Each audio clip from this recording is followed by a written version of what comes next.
আমি আপনাকে বুঝিয়ে দিচ্ছি আপনার যে নির্বাচনের ডিজিটাল হিসাব। আপনি কি জানেন কত সেন্টার আছে বাংলাদেশে? আপনি কি এটা জানেন বাংলাদেশে কত সেন্টার আছে? ভোটের সেন্টার কত আছে? 36,000। এবার না বলি 42,000 ভোট কেন্দ্র আছে। আপনি আমি বলি না, বললো তো আমি একটু জবাবটা দিই না। 42,000 ভোট কেন্দ্র আছে এবং সেখানে 42,000 ভোট কেন্দ্রের মধ্যে 30,000-এ কোনো সংখ্যা নেই, কারণ এককভাবে আওয়ামী লীগ এবং বিএনপি সে জায়গায় শক্ত। সেই জায়গায় আপনার অবজারভার পাঠানোর প্রয়োজন পড়ছে না। আমি আপনাকে কথাটা বলি, আপনি কথাটা আমাকে বলতে দিলে সেটা আমি শুনতে পারবেন। যেই 30,000, 35,000 বা 42,000 ভোট কেন্দ্র আছে, আওয়ামী লীগের সাথে বা মহাজোটের সাথে আমাদের ভোটের ডিফারেন্স 5,000 ভোটের ডিফারেন্স হলো 12টা সিটে। 31টা সিটে আছে 5 থেকে 10,000।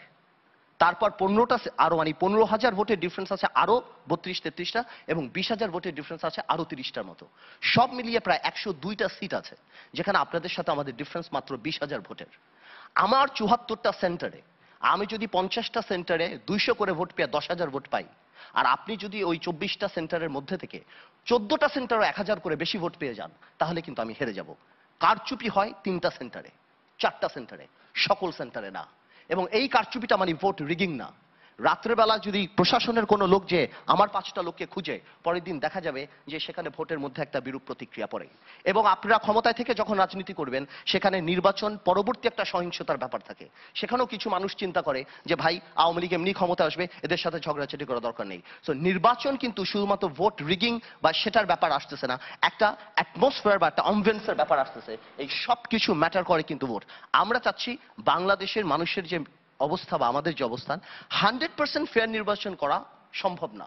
এই জন্য আমরা চাচ্ছি অপেক্ষাকৃত করার জন্য, মানুষকে একটা ওই ফুটিং এ আনার জন্য, যে ভাই এটা করলে সবাই আমরা লেভেল প্লেইং ফিল্ডে আছি এবং আমরা এই নির্বাচনটা করতে পারবো। তো সুতরাং ওই যে আগে কয়টা মিউনিসিপ্যাল কর্পোরেশন নির্বাচন বা ইউনিয়ন পরিষদের নির্বাচন তো ক্ষমতা পালাবদলের নির্বাচন না।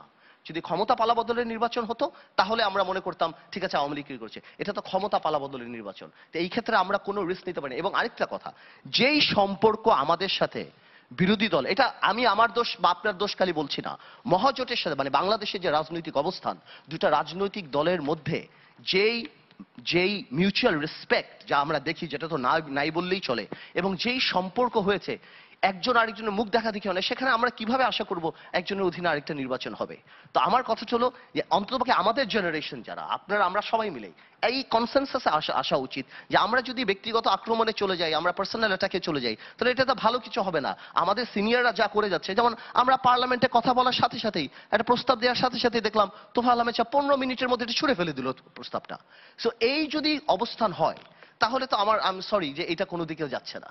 বাস আমি এতটুকু বলবো।